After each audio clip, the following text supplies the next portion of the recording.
लंबे वक्त तक चुनावी रणनीतिकार की भूमिका में रहे प्रशांत किशोर ने अपनी राजनीतिक पारी जेडीयू से शुरू की। जेडीयू के राष्ट्रीय उपाध्यक्ष बनाए गए और जेडीयू में उनका रसूख, उनका कद क्या था बताने की जरूरत नहीं है।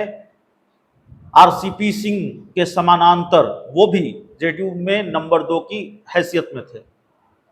लेकिन प्रशांत किशोर और नीतीश कुमार के रिश्ते तल्ख हुए। प्रशांत किशोर ने नई पार्टी तो नहीं बनाई दूसरे नेताओं की तरह, लेकिन वो जन स्वराज अभियान पर निकले। बिहार में हजारों किलोमीटर की यात्रा उन्होंने की, जन स्वराज यात्रा की है।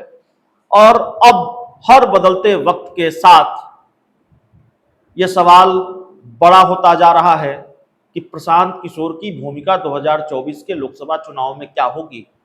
नई पार्टी बनाएंगे, और ऐसा नहीं है कि प्रशांत किशोर ने सियासी खेल न खेला हो। बिहार विधान परिषद के उपचुनाव में एक उम्मीदवार को जीत दिला चुके हैं सपोर्ट करके। तो सवाल यह है कि प्रशांत किशोर के मैदान में आने से किसको फायदा, किसको नुकसान, इस पर भी बात करेंगे। हमारे साथ बिहार के मीडिया प्रभारी, जन स्वराज बिहार के मीडिया प्रभारी ठाकुर साहब हैं, मुख्य प्रवक्ता हैं संजय ठाकुर साहब हैं।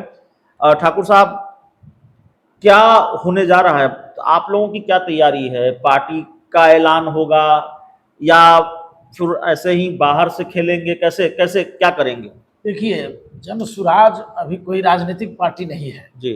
जन स्वराज एक अभियान है, और जिसके माध्यम से प्रशांत किशोर जी जो हमारे सूत्रधार हैं जन स्वराज के, जो हमारे अगुआ हैं, जिनके नेतृत्व में जन स्वराज स्थापित है, वो पदयात्रा कर रहे हैं।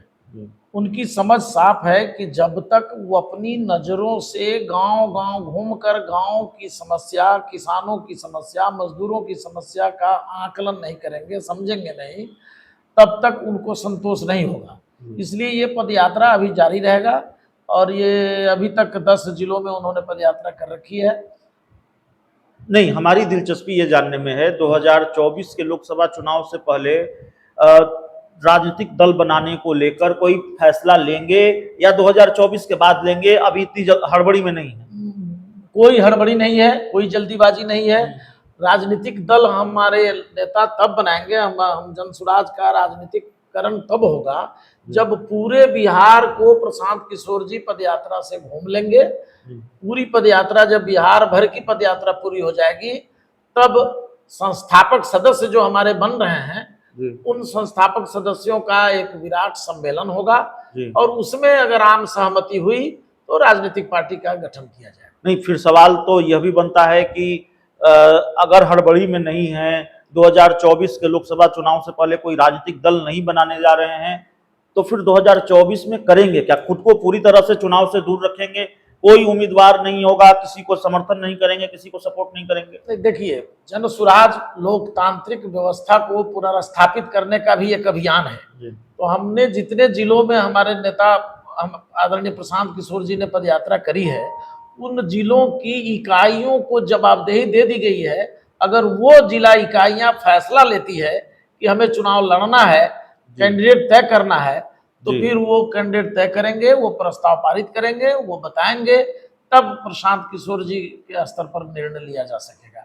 जब तक जिला इकाइयां ठोस कदम नहीं उठाती, जिला इकाइयां डिमांड नहीं करती, जिला इकाइयां लड़ने को तैयार नहीं होगी, तब तक हम इस चुनाव में टांग लगाने का काम नहीं करेंगे।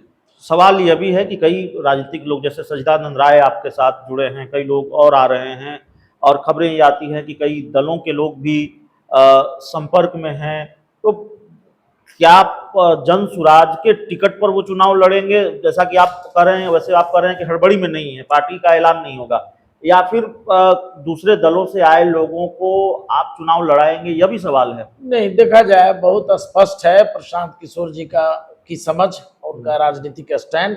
अगर हमारी जिला इकाइयां तय करती हैं, उम्मीदवार बनाती हैं, तो प्रशांत किशोर जी और हमारा जन स्वराज पूरी ताकत से उस उम्मीदवार की मदद करेगा, लेकिन वह प्रत्याशी निर्दलीय होगा। चूंकि हम राजनीतिक रूप से अभी हम मान्यता प्राप्त नहीं, हमने राजनीतिक संगठन नहीं खड़ा किया है, तो ऐसी स्थिति में जिस तरह से हमने अफाक अहमद साहब को सारण शिक्षक निर्वाचन क्षेत्र से निर्दलीय प्रत्याशी बनाया, लोगों की राय से, शिक्षकों की राय से, जनसुराजियों की राय से, और फिर प्रशांत जी ने उनको समर्थन दिया, हम सब कार्यकर्ताओं ने उनकी मदद करी और वो चुनाव जीते। ठीक उसी पैटर्न पर इस संसदीय चुनाव में हमारे प्रत्याशी जिला इकाइयों द्वारा बनाए जाएंगे अगर, तो प्रशांत किशोर जी और जनसुराज हम सभी कार्यकर्ता मिलकर उसकी मदद करेंगे पूरी मुस्तैदी से, पूरी ताकत से। नहीं, आपका जो अभियान है उसकी सफलता की जो सबसे जरूरी और सबसे महत्वपूर्ण शर्त है वो ये है कि जाति और जातीय समीकरण बहुत कुछ तय करते हैं चुनाव में। आज आप पार्टी नहीं बनाएंगे, किसी उम्मीदवार को समर्थन करेंगे या उम्मीदवारों को समर्थन करेंगे, कल आप राजनीतिक दल बनाएंगे, लेकिन आपकी सफलता इस बात पर निर्भर करती है कि आप कैसे जातीय समीकरण के तिलिस्म को तोड़ पाएंगे। एक बड़े स्थापित तिलिस्म को तोड़ना पड़ेगा। जाति का समीकरण स्थापित तिलिस्म है राजनीति के लिए, बिहार हो, उत्तर प्रदेश हो या देश हो। सही बात है। देखिए, बिहार में तो जातियों के नाम पर लोगों ने बांट रखा है और जितने भी राजनीति करने वाले अभी तक लोग हैं वो अपनी अपनी जाति की दुकानदारी चला रहे हैं जी। प्रशांत किशोर जी गांव गांव घूम रहे हैं, पदयात्रा कर रहे हैं, तो जो नुक्कड़ सभाएं की जा रही है इनके द्वारा, या जहां भी बड़ी सभा हो रही है, ये बड़ी स्पष्टता के साथ लोगों को समझा रहे हैं, समझाने में सफल हो रहे हैं कि जात पात धर्म मजहब की राजनीति से जब तक आप ऊपर नहीं निकलिएगा, शिक्षा के लिए, रोजगार के लिए, मुनाफेदार खेती किसानी के लिए, जब तक आपका मानस ठीक नहीं होगा, जब तक आपकी समझ ठीक नहीं होगी, तब तक बिहार का कायाकल्प नहीं होना है। ये जात पात के लफड़े से हम लोग कहीं से, जनसुराज जो है जात पात का और धर्म मजहब के लफड़ों का विरोधी है। इस घन चक्कर में फंसा करके जनता को, बिहार को अब तक शोषण का शिकार बनाया जाता नहीं, ये गलत है। सवाल ये है, आपके हिसाब से ये गलत है, लेकिन इस तिलिस्म को तोड़ेंगे कैसे? ये बड़ा मुश्किल है। ये समय आने दीजिए, जनता तोड़ेगी जब सभी बिहारी अपने मान सम्मान के लिए, अपने विकास के लिए, अपने स्वाभिमान के लिए संगठित हो जाएंगे। प्रशांत किशोर जी का जो अभियान है वो सफलता की ओर बढ़ रहा है तेजी से।